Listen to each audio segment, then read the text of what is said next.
The studio fell silent in a way Ellen had never experienced before, and she knew something extraordinary was about to unfold. What began as her regular Friday afternoon taping was about to become the most heartbreaking and beautiful story of courage that television had ever witnessed.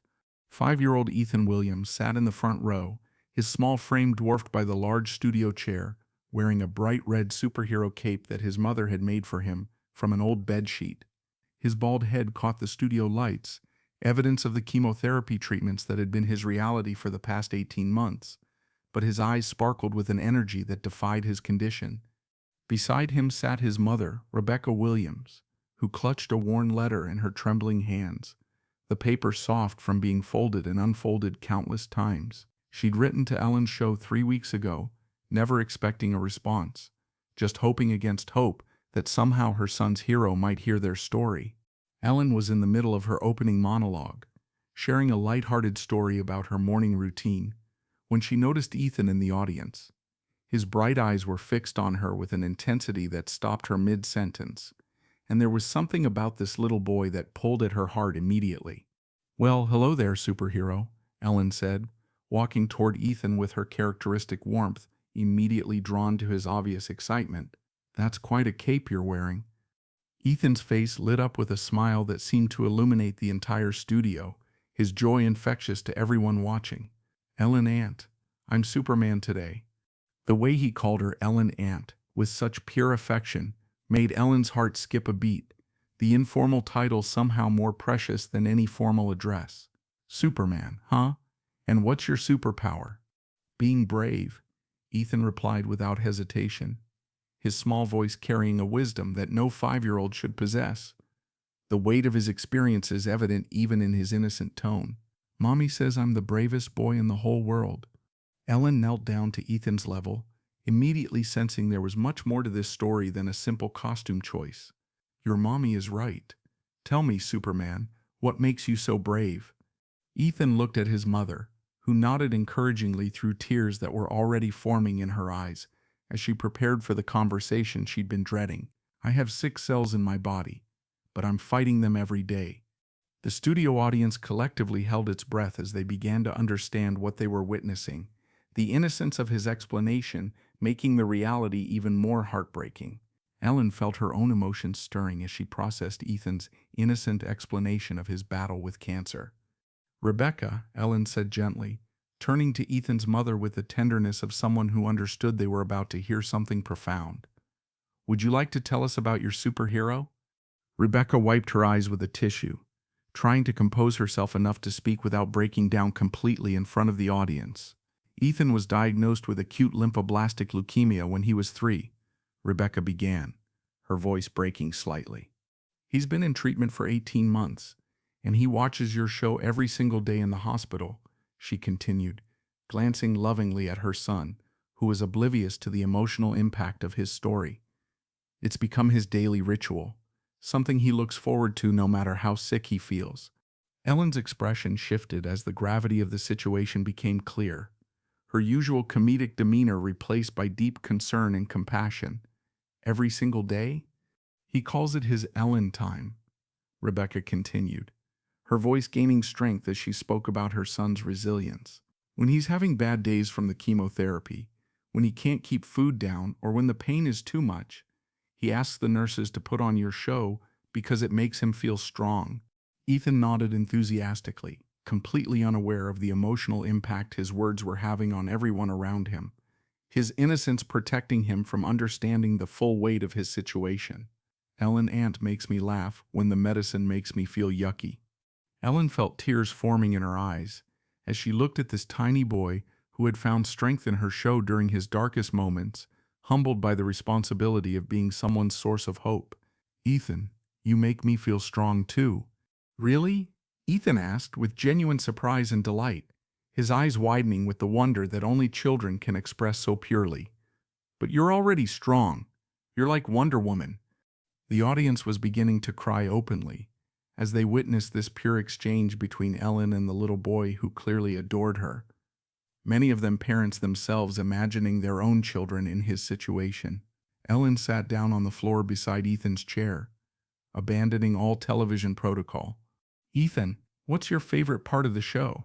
Ellen asked, genuinely curious about what brought him comfort during his treatments.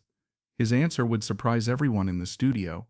When you dance, Ethan said immediately, his eyes sparkling with excitement as he remembered countless hospital room dance sessions. I dance in my hospital bed when you dance on TV. Ellen's heart broke as she imagined this sick little boy dancing alone in a hospital room, finding joy despite his circumstances and creating his own moments of happiness. You dance with me?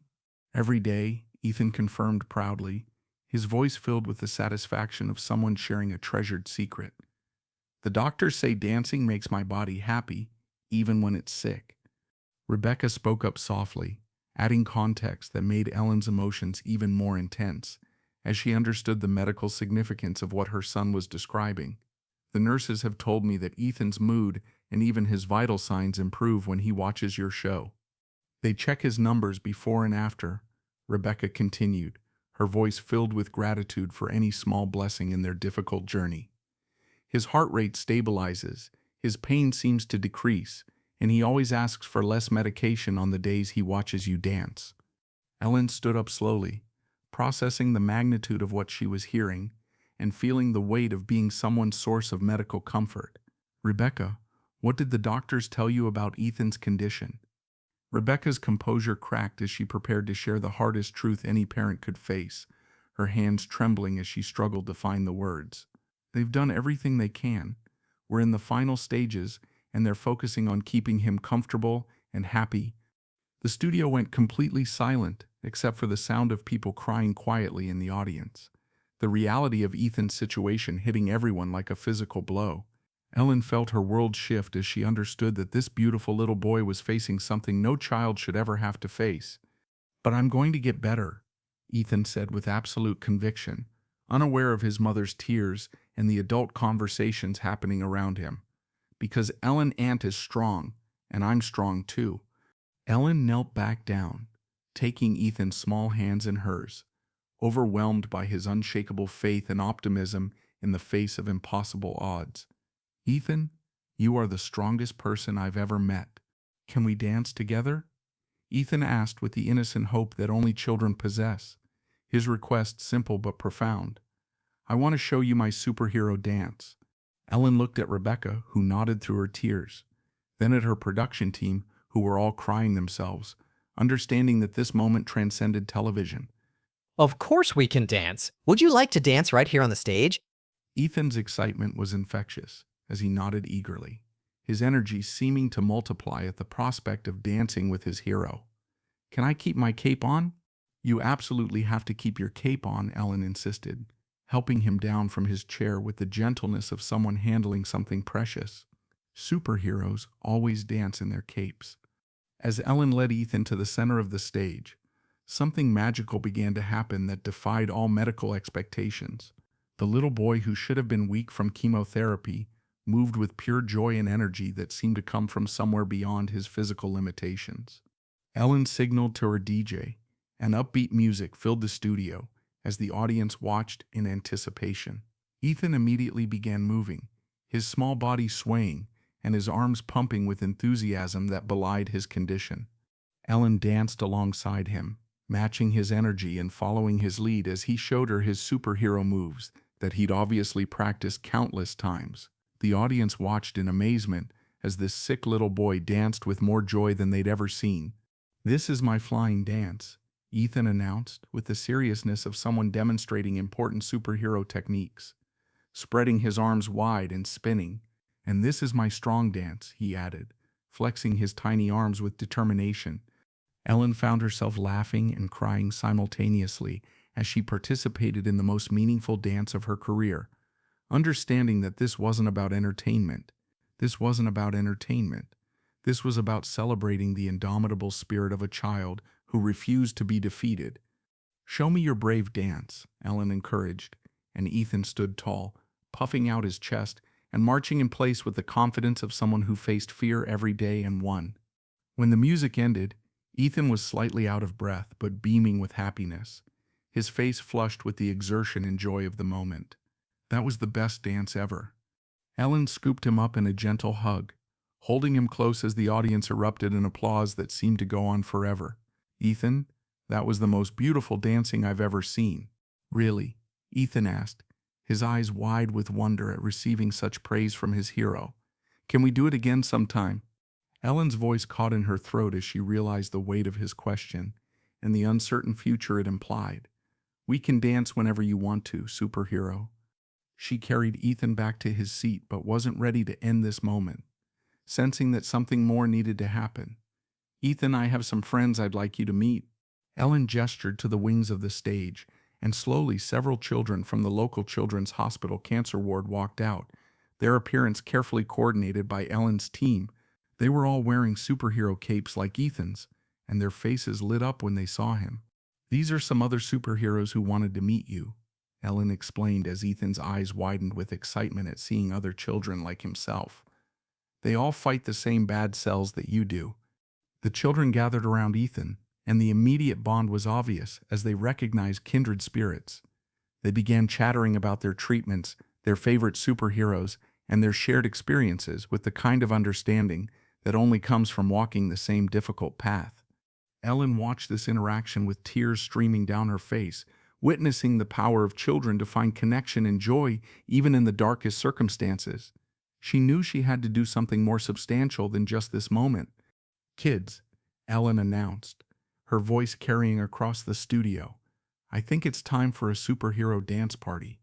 The music started again, and all the children began dancing together, their capes flying as they moved with abandon. The studio became a celebration of life and courage as these brave children danced with pure abandon. Their joy infectious to everyone watching. Ellen joined them, but she was no longer the host. She was simply someone honored to be included in their joy. When the dancing ended, Ellen gathered all the children around her in a circle, creating an intimate moment within the larger studio setting. "I want to tell you something important. You are all the real superheroes." She turned to address the audience directly, her voice carrying the weight of someone who had just witnessed something life-changing. "These children fight battles every day that would challenge the strongest adults, and they do it with smiles on their faces." Ellen walked to her desk and returned with a large envelope, her movements deliberate as she prepared to announce something significant. "Ethan, your bravery has inspired me to do something special." She opened the envelope with ceremony, understanding that this moment would be remembered by everyone present. "I'm donating $1 million to the Children's Cancer Research Program at your hospital." The audience erupted in applause, but Ellen wasn't finished with her announcements, holding up her hand for quiet. "And I'm starting the Ethan Williams Superhero Foundation to bring joy and support to children fighting cancer." Ethan looked confused by all the adult talk, but he understood that something good was happening based on the happy energy around him. "Does this mean more kids can be superheroes?" "It means that every child fighting cancer will know they're not alone," Ellen replied, her voice thick with emotion and commitment. "They'll all have superhero capes and dance parties and people who believe in their strength." Rebecca was sobbing openly, overwhelmed by the generosity and the attention being given to her son's battle, feeling for the first time in months that they weren't facing this alone. "Ethan talks about you every day. You've been his source of hope when we had none left." Ellen knelt down one more time to speak directly to Ethan, wanting to give him something personal to carry with him. "Can I tell you a secret, Superman?" Ethan nodded eagerly, ready to receive superhero wisdom from someone he considered a real-life superhero herself. "You give me hope, too. You remind me what real strength looks like." "I love you, Ellen Aunt," Ethan said simply, wrapping his small arms around her neck with the pure affection that only children can express. The words hit Ellen like a physical force, and she held him tight. "I love you too, superhero," Ellen whispered back, meaning every word with her entire heart and making a silent promise to honor his trust. "You're going to be okay." As the segment ended, Ellen made an unprecedented decision that would change the format of her show going forward. "Ethan, would you like to come back and dance with me whenever you feel strong enough?" Ethan's face lit up with joy at the prospect of returning to his favorite place with his favorite person. "Can I bring my friends too?" "You can bring all the superheroes you want," Ellen promised, sealing a commitment that would extend far beyond this single show and create a new tradition. The foundation became Ellen's most personal project, funding research and providing comfort to children like Ethan. Over the following months, Ethan returned to the show several times, each visit showing his continued fight and undiminished spirit despite his worsening condition. His appearances became a source of hope for families facing similar battles across the country. The superhero capes became a symbol distributed to children in cancer wards across the country as part of the foundation's outreach program. Each cape came with a note, from one superhero to another, "Keep dancing." Ellen's final words that day became the foundation's motto and guiding principle. Heroes aren't defined by their superpowers, but by their super hearts. Ethan taught millions of viewers that courage isn't the absence of fear, it's dancing in spite of it. Though Ethan's battle eventually ended 8 months later, his legacy lived on in every child who received a cape, every research breakthrough funded by the foundation, and every moment of joy brought to hospital rooms across the country. His mother, Rebecca, became a spokesperson for the foundation, sharing Ethan's story and continuing his mission to bring hope to other families facing the unthinkable. The dance they shared that day became a symbol of finding joy in the midst of the darkest storms. Because sometimes the smallest superheroes teach us the biggest lessons about what it means to be truly strong, and sometimes love is the most powerful medicine of all.